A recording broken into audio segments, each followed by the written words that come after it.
In a few minutes, these Army combat troops will be miles from here.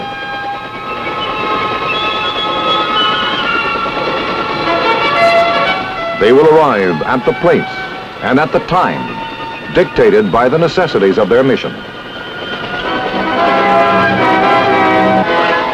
They will pass swiftly over terrain that would take days of travel on foot.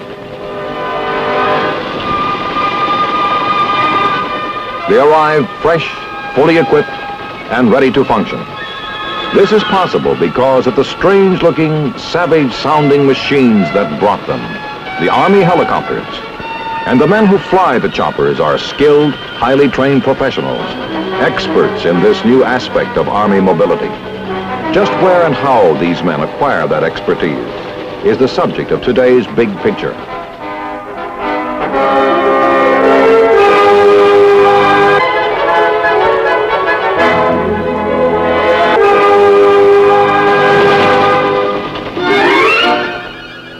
Today, most of the Army's chopper pilots begin their training here at Fort Walters, Texas.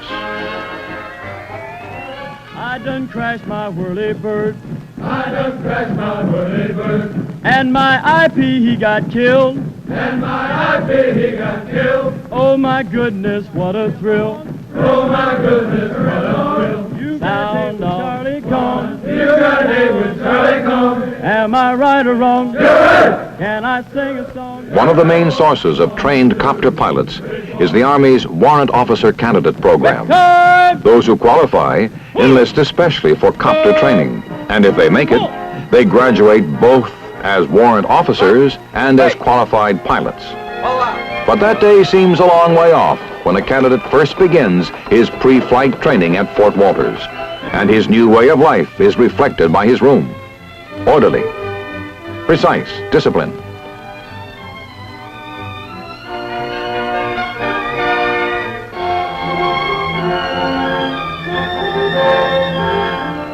On arrival, each candidate receives an APH-5 flight helmet. He knows it will be weeks before he can wear it for real, but it's nice to look forward to.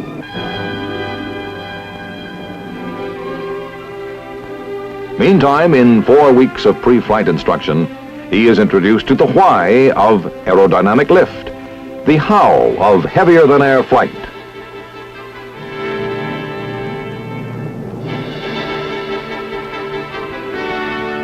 He comes to understand just what it is that makes it possible to put a heavy piece of machinery into the sky and keep it there.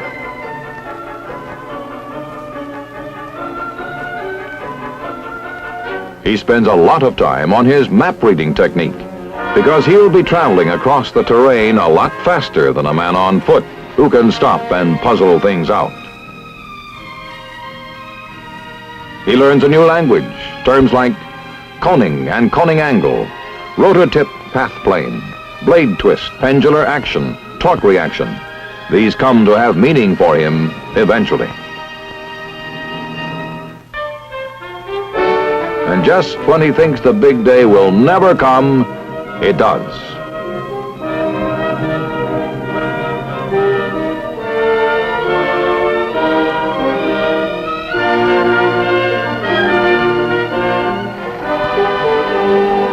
Here, the fledgling pilot will learn how a helicopter actually works in the new TH-55 trainer. It's a standard commercial model, unmodified or off the shelf.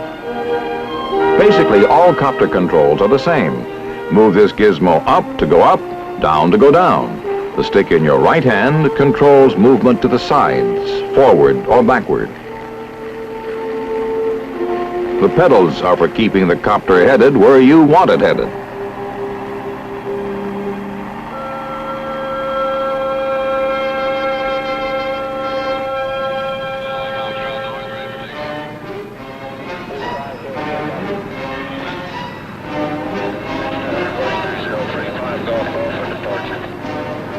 From the main heliport at Walters, the copters take off to fan out toward the various training fields or stage fields scattered throughout the countryside. On a good flying day, some 400 copters will be in the air, which means a lot of learning is going on.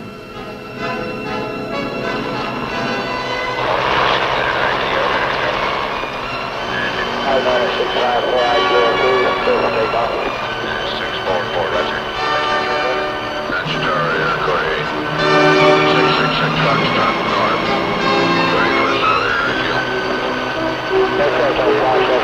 Ready for the southern airfield. Airport 666.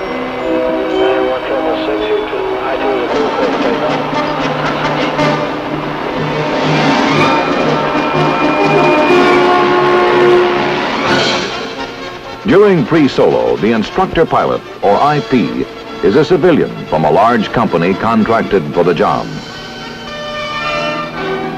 These civilian experts are real pros when it comes to instructing, and at the various stage fields around Fort Walters, they really work at it.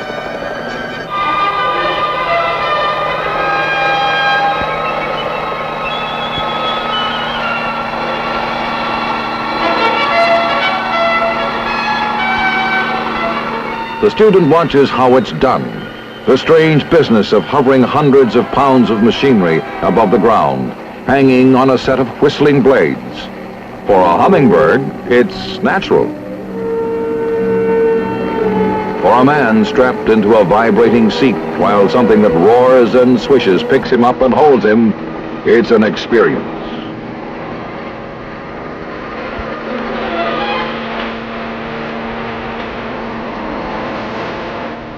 In the jam-packed weeks ahead, there are many more moments the candidate pilot will remember.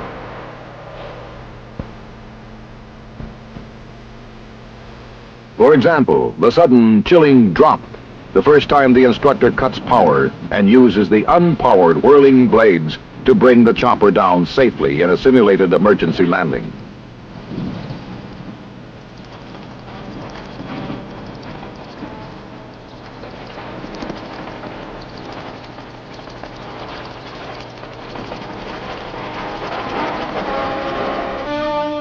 These pre-solo hours of flight go swiftly. There's a lot to do. Watching the work of an expert, seeing how it's done, and feeling how it's done by following his movements on the controls.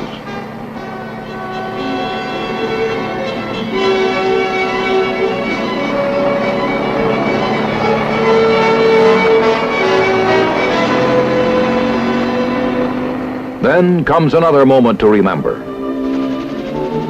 Okay, you take it.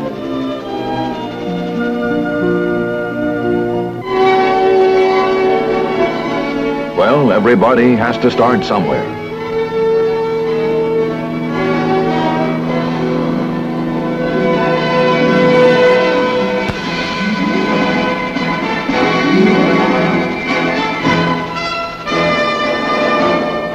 Actually, for most of these hand-picked candidates, it doesn't take long to get the feel of things.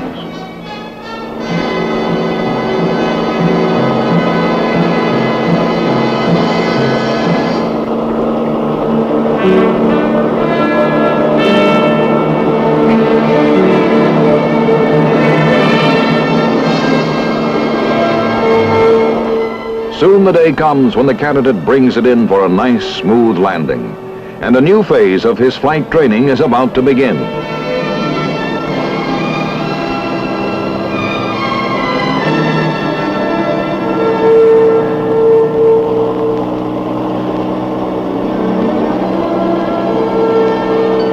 It's time to solo.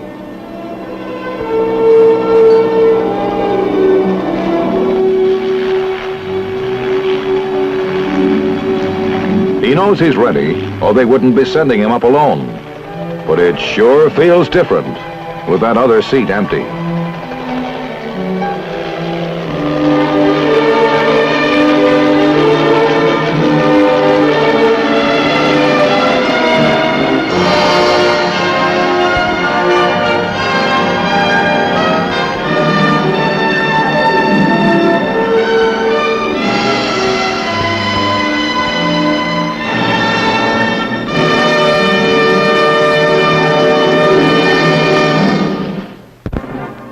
That first solo flight is a major step forward, one which deserves and gets the special recognition of his fellow candidates.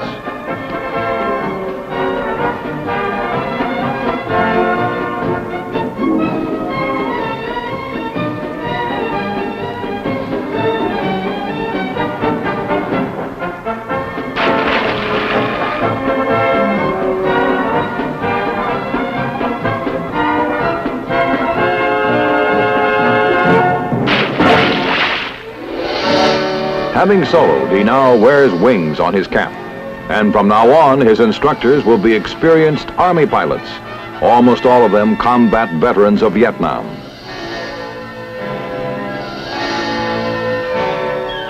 Under his military instructors, he gets out of the traffic pattern. Now his flying is cross-country, and rugged country it is. He has to learn to fly low and fast, and keep track of where he is and where he's going. This takes a lot of practice. Low-level navigation is tough because a copter moving at 70 knots, 50 feet off the ground, uses up landmarks like a jet moving at 1,400 knots, 1,000 feet up.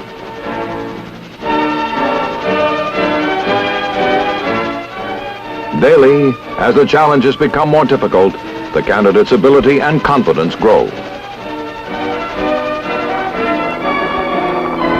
The candidate starts learning to coordinate his flight with other aircraft, formation flying and aerial reconnaissance under all sorts of weather, temperature, and lighting conditions. The combat chopper pilot will face all these situations and worse. The time to learn is now. The instructors work hard, and they work their students hard. Now is the time to analyze mistakes and get them corrected. A veteran instructor knows the cost of a single mistake if it is made in the air above a valley full of Viet Cong.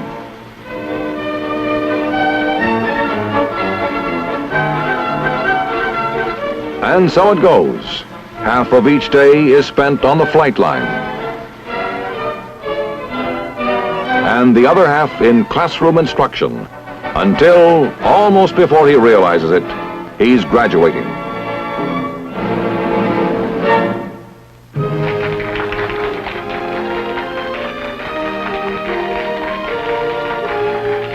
Now his primary training is over, and the next phase is about to begin, halfway across the country. Fort Rucker, Alabama is the home of the United States Army Aviation Center. It will also be the candidate's home for his final weeks of training. Hanchey Army Airfield at Fort Rucker is the largest heliport in the free world, except for An Key in Vietnam. When training is in full swing, there are more takeoffs and landings performed here than at all three major New York airports.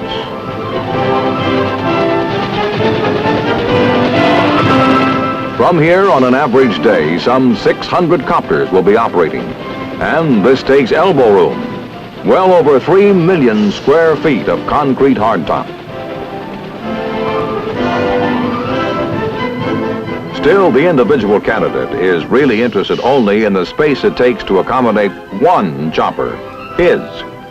And for the first 50 hours of flying here at Rucker, that means the TH-13T, which is specially equipped for instrument training.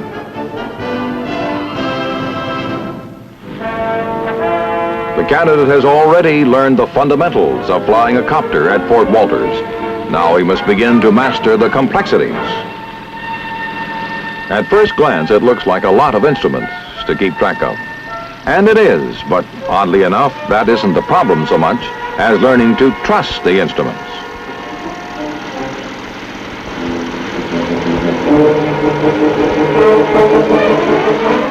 When you can't see anything but the instruments, your senses may tell you you're flying upside down. But if the instruments say not, you've got to believe the instruments. At Fort Rucker, this is literally the first thing the candidate pilot has to learn.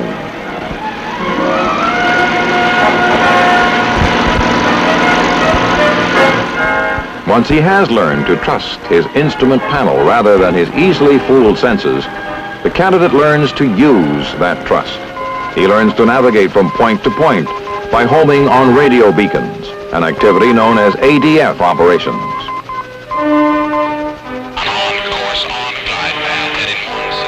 He also learns how to make a ground-controlled approach, GCA, which simply means that you come in for a landing when you can't see the ground on the basis of instructions given to you by a man on the ground who is tracking you on radar.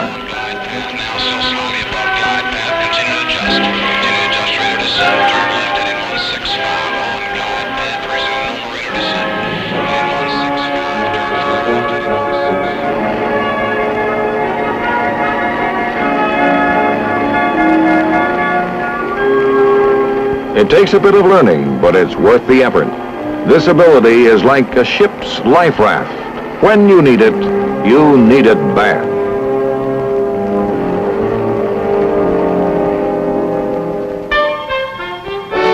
Once his instrument training is completed, the candidate is ready for a meeting he's been looking forward to with the UH-1, the Huey.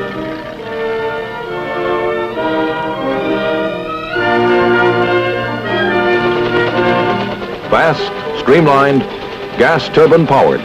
This is not another trainer. This is the tough and versatile veteran aircraft that has proven itself in combat. This, he feels, and well he might, is the real McCoy.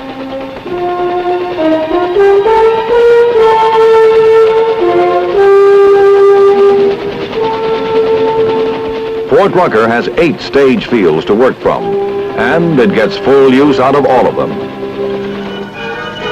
Here the candidate practices and repractices under the experienced eyes of his veteran instructor. Landings with power and without. And the candidate cannot now be satisfied just to land without bending the hardware. He must land by the book and on the spot.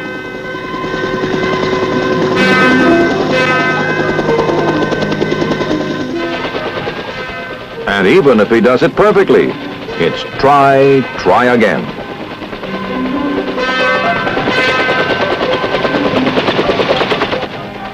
As the candidate's skill develops, he faces the challenge of working in and out of some ticklish places.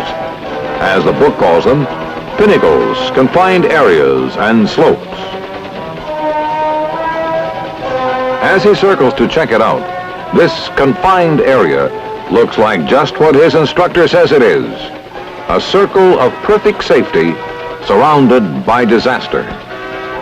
If you should come in too steep or too close to the trees, or make any one of a dozen wrong moves, you could, as they say in chopper circles, roll it up in a little ball.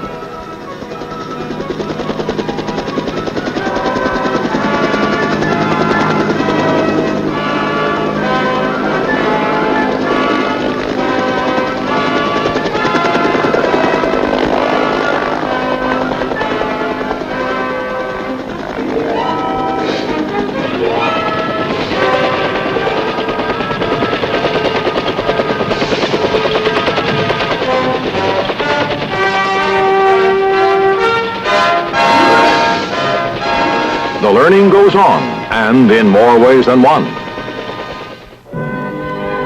In the maintenance training area at Rucker, crew chiefs-to-be are trained in the intricacies of keeping all the parts cooperating so that the chopper as a whole can fly.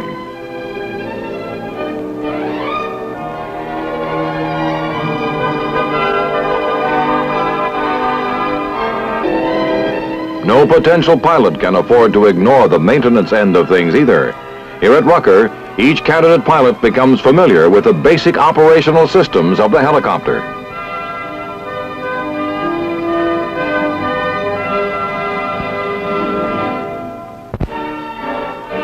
It may not be as exciting as handling the controls of a Huey in flight, but maintenance, everyday, undramatic maintenance, may be the difference between a machine you can depend on and one that might let you down hard. The pilot who wants to keep on flying keeps this in mind.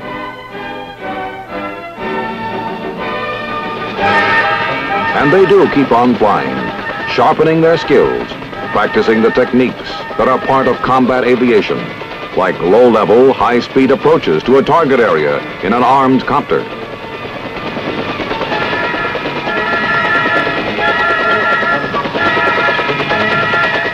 Familiarization runs in the armed Huey gunships are part of every candidate's training at Rucker.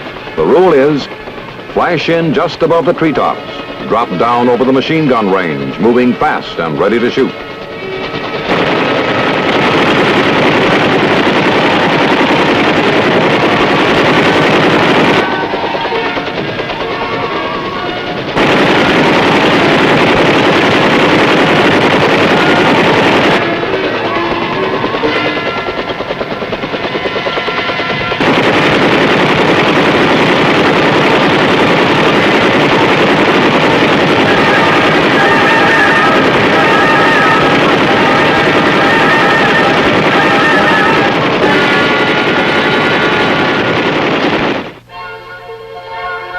Finally, everything the candidate pilot has learned is put to the test during an 8-day problem in the field toward the end of his stay at Rucker.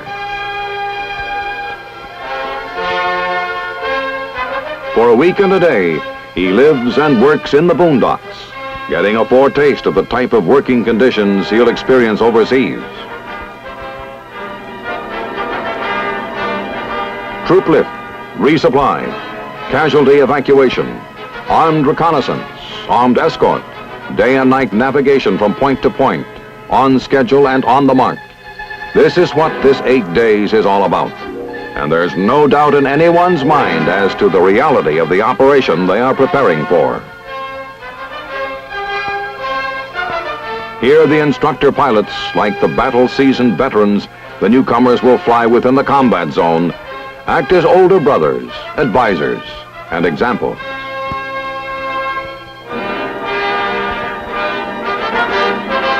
But they are still the IPs, constantly watching, grading, evaluating the performance of each candidate.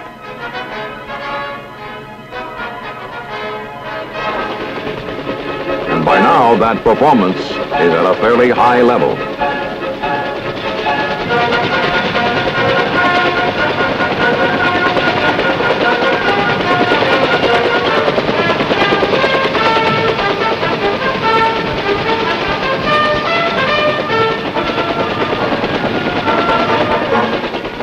Proficiency in handling aircraft as such is one thing. However, the exacting business of going from A to B to C with maximum accuracy and minimum loss of time is something more. This vital ABC gets plenty of attention during these 8 days. Jerry cans full of sand provide weight to simulate a full load of troops or supplies and give the chopper the handling and lift characteristics that a payload over Vietnam would have. It's a full 8 days, and they make the most of it. They work as long as there's daylight.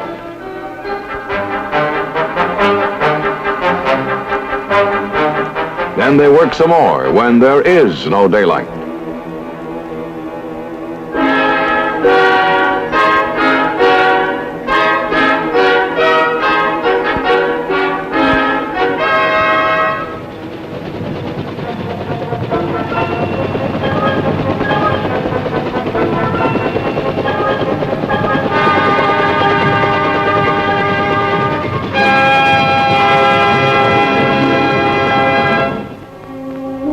The candidate rests whenever he can, just as he will in a combat zone. And just as in a combat zone,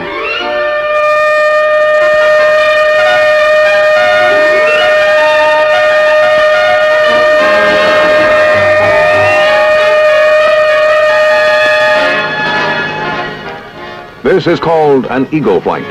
No warning, just the knowledge that at any time, day or night, the alarm may sound. And from that moment, everyone is moving against a stopwatch. From a sound sleep, through the operations briefing, into the previously inspected Hueys, and off the ground in 6 minutes is quite respectable. It is not uncommon.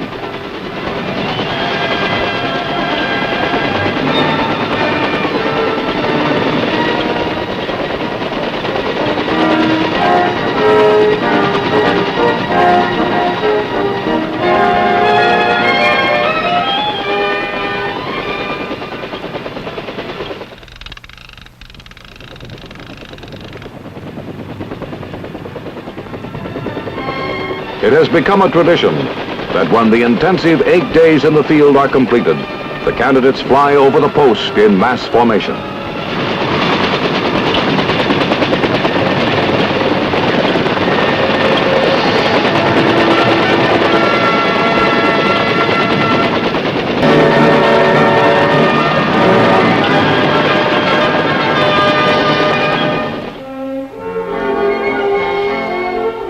On graduation day, each man already wears his warrant officer's bars. He has received them the day before graduation, because his wings can only be awarded to him after he is officially a warrant officer. He has made it all the way. The man who graduates here is a qualified pilot, skilled and ready, and much needed. His next duty station will in all likelihood be Vietnam. And in Vietnam, the reason for all the effort and training and complex machinery remains: to make the man with the dirty boots and the clean weapon more effective. To get him to his objective faster, safer. To deliver him fresher, more ready, more able. To keep him better supplied in the combat zone.